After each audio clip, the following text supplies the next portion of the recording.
All right, so the recording is going. Can everyone see my screen? Should be there. Okay.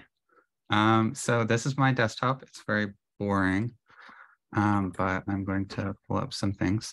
This is an M3 file. We'll come back to this in a bit. There's a lot of comments in it. You can ignore those for now. This is Docker desktop. We're going to ignore this, but this is what's running comment in my local environment. We're going to press this button a couple of times probably throughout the demo, but otherwise, hopefully we don't need to do anything there. And this is comment. It probably looks somewhat familiar to you if you have used Hyrax before. It's pretty similar. We haven't done that much to change its appearance. I'm signed in as our admin user right now. So I'll start by just working through creating an object. And as I do that, I'm going to tab back to the M3 file and kind of show how those are related. And then I'll go through adding a new property. This is all going to be, I'm going to demo this through the user interface here. Most of this stuff, I believe, also applies to things like batch and that sort of thing, but that's not as visual. So I'm going to be doing this. The first thing I went to add a new object. You can see there's two different types of objects. That goes back to the M3 file right here. Those two objects are defined. If I scroll down into our class definitions, they're defined right there.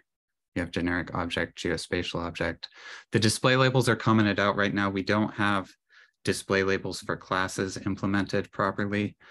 So this is just derived from the name of those classes, but at some point we'll get display labels in. Most of the other stuff we have display labels implemented for, but that's not quite there yet.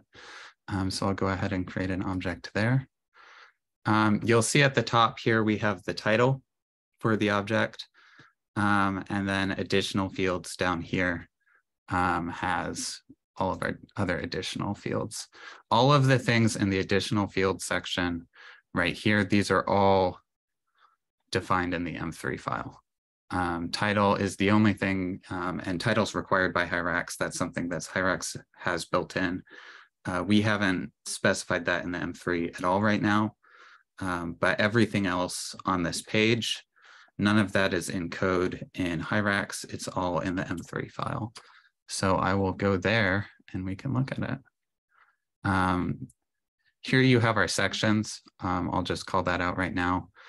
This is not something that's in M3 as specified in the houndstooth repository in Samvera. We added this because initially when we did this and just had all of our properties, they were all just listed in one big long list with no sectioning. It was really hard to figure out. I should also call out, this is not our actual schema. This is something that I just created for this demo. Our actual one is much longer.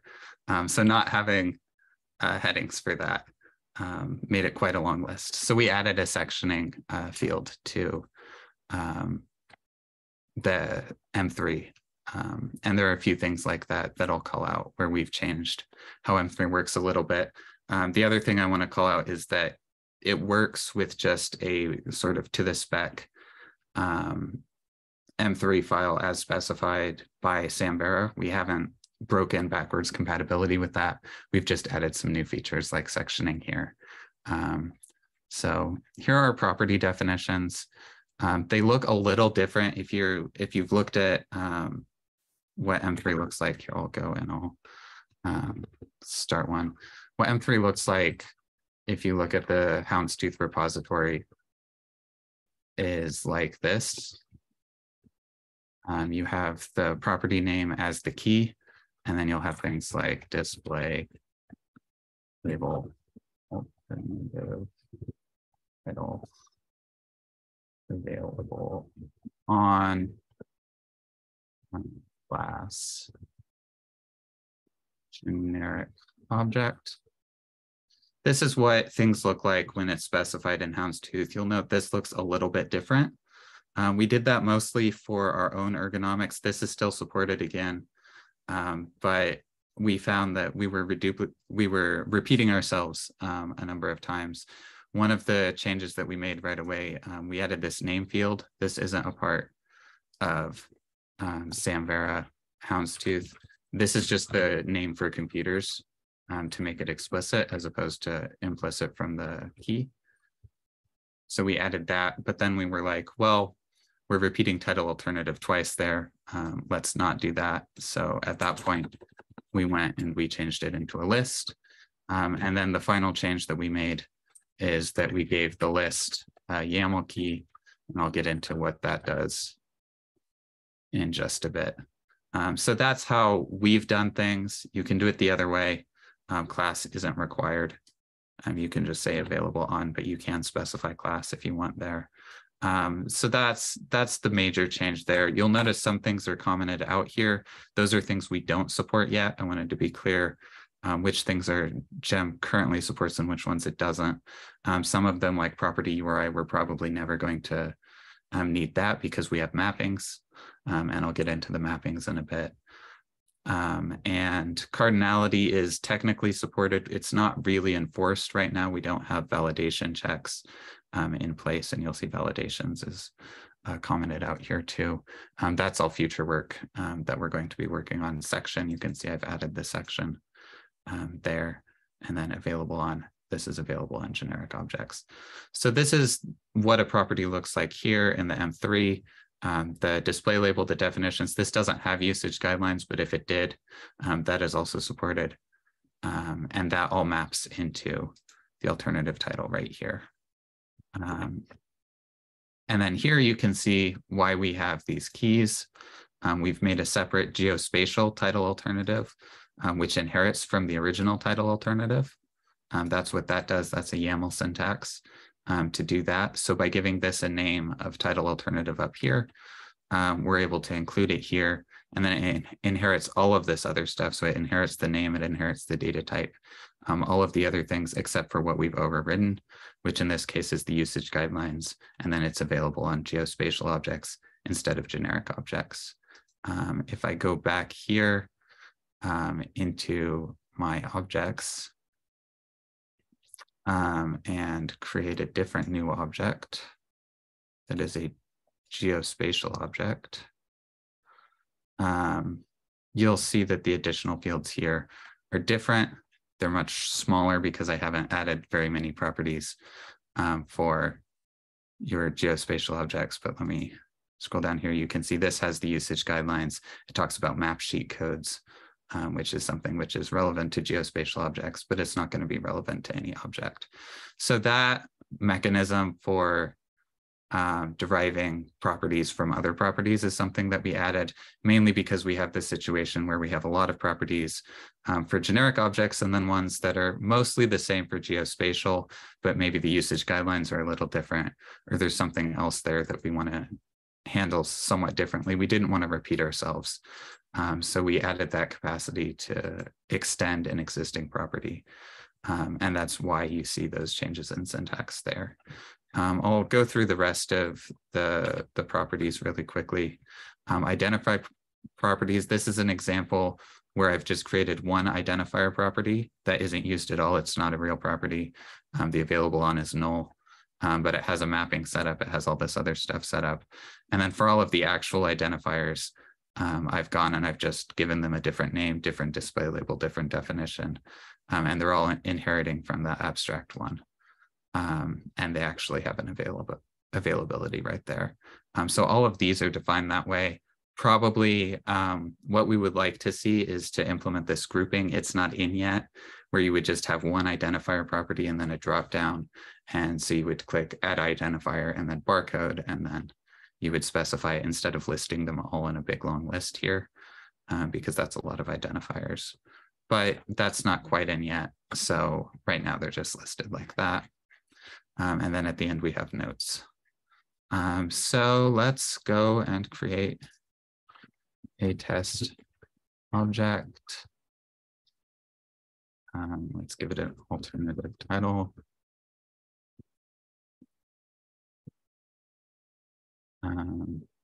give it a barcode or just some X's because I don't want to come up with an actual barcode. Description, a great test object for our demo. So let's make it public and save it. Again, you can see everything maps right here. We have last modified. You can tell that this is an internal hierarchy property because it has slightly different casing conventions. We did a lowercase for later words in our metadata, and this is uppercase. This is not something in the schema. Last modified, date created, and title, I think, are the three properties that hierarchy provides that are not controlled in M3. I believe right now we also have arcs are not controlled by M3. They're just added by comment. And these are just the same things that we added before. This is something that I added just for this demo. Put a little warning there to say that. This shows you the actual mappings that come through our API service. Most of the times right now, this stuff is not going to be accessible through comment. We don't really care about mappings in the comment because it's staff facing. It's not really intended as a public API, but we have a separate public API service which uses the same M3 file that then maps these to different things. We have an OAI service right here, and you can see these are the mappings for OAI. It pulled the identifier from the barcode, and it pulled the description from the description. And then for open geometadata, if this was a geospatial object, you would have an alternative test title would be pulled from the alternative title there. And then it also pulls the description right there. So if I go back to the M3 file, I'm going to do some scrolling. You can see the mappings right here, OAI-DC and aardvark.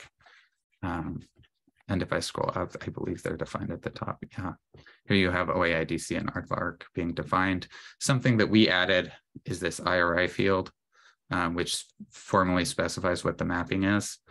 We just use little tag URIs for that because these are not necessarily official mappings. But we currently are working on these two, which is one for OAI and then one for open geometadata. So that is the M3 file and how it maps to comment. Just to give it a little more excitement, we can define a new property and you can see how that goes.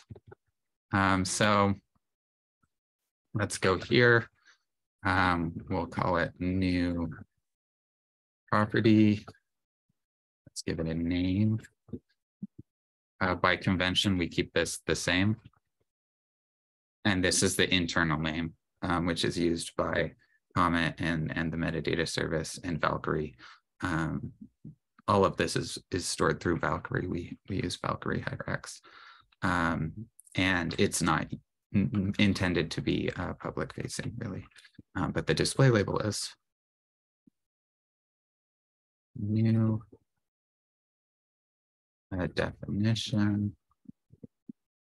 It's a new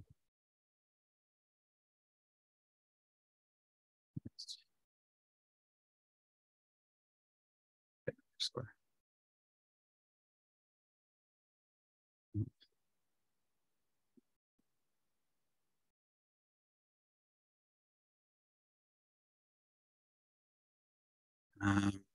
What else do we need? We need available on, definitely.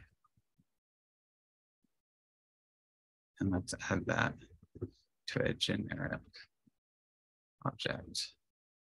And I think that should have us, yep, let's give it a fake mapping too while we're at it.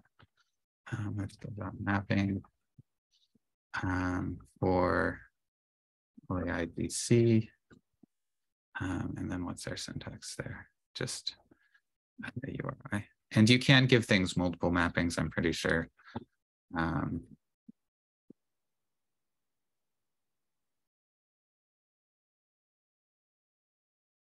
But most of the time we just have one mapping for any given schema that we're mapping to. So I will save that.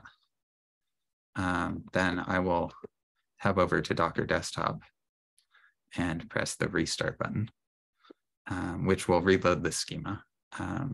Otherwise it will yell at you because you're trying to define things that aren't defined.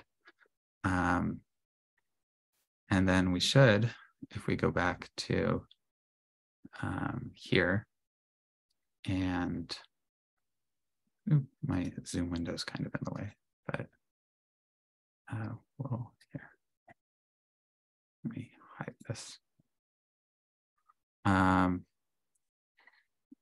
We should be able to, actually going here will be faster anyway. It's going slow because it has to rebuild everything. There we go. We'll add a new generic object and go into our additional fields over here. Here's the new property. It's at the top because I didn't add a section for it, but it has our usage guidelines right there. We can some title. We can go and define it like that. Let's go ahead and save it. And you can see our new property is there. Metadata mappings, it has our example mapping, doesn't have anything for any of these other things because we didn't bother defining that. So that, I think that's the whole demo. Yep. Are there any questions with that? Did that make sense? I feel like I moved kind of fast, but.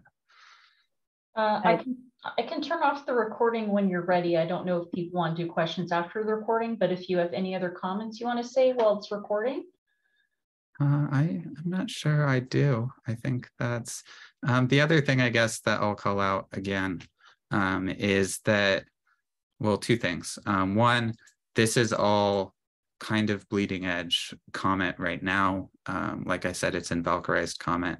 We're still on 3.x. We haven't made, or Hyrax, we haven't made the jump to 4.x Hyrax yet, but we're not on like a tagged release. We're pretty bleeding edge because we need Valkyrie for this, and we're using Postgres as our backend, so there's no active Fedora happening here. The other thing is that one of the driving factors in us implementing this was this API service, which you didn't see because it's just a bunch of JSON for requests to various objects.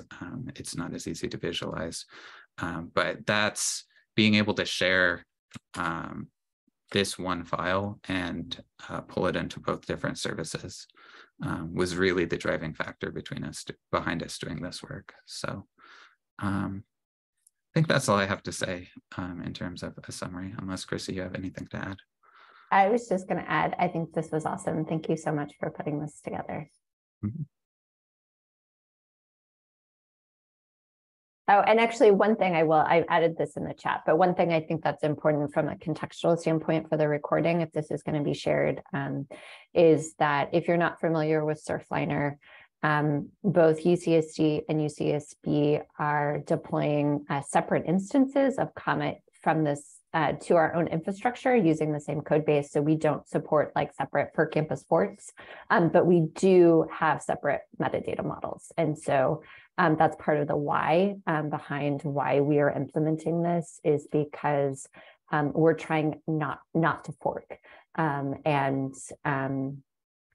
metadata models previously, in order to have your own custom metadata model, you would need to fork from the core code base. So this is allowing us to support that flexibility per campus and still having the same, all of the code in the same repository.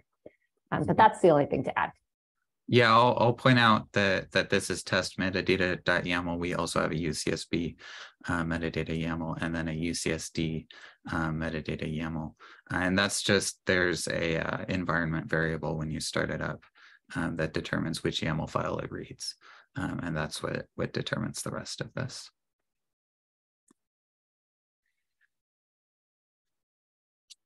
I was curious about questioning authority and whether or not this, I guess, supports it.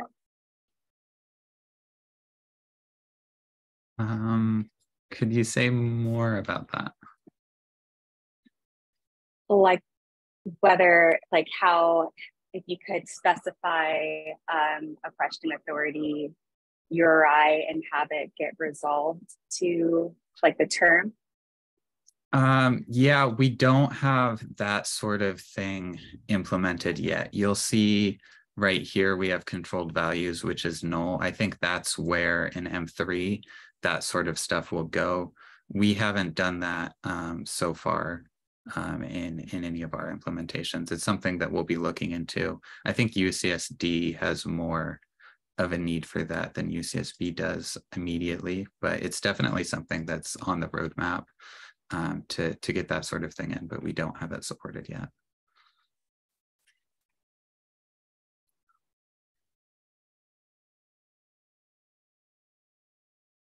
There's another piece of infrastructure, and I think both Tamsin and Kelly are here, but there's another piece of infrastructure that hasn't been implemented in Surfliner, which is the authority management.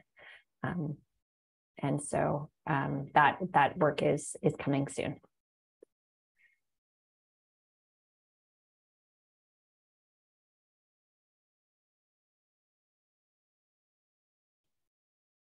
Any other questions, or should I stop the recording?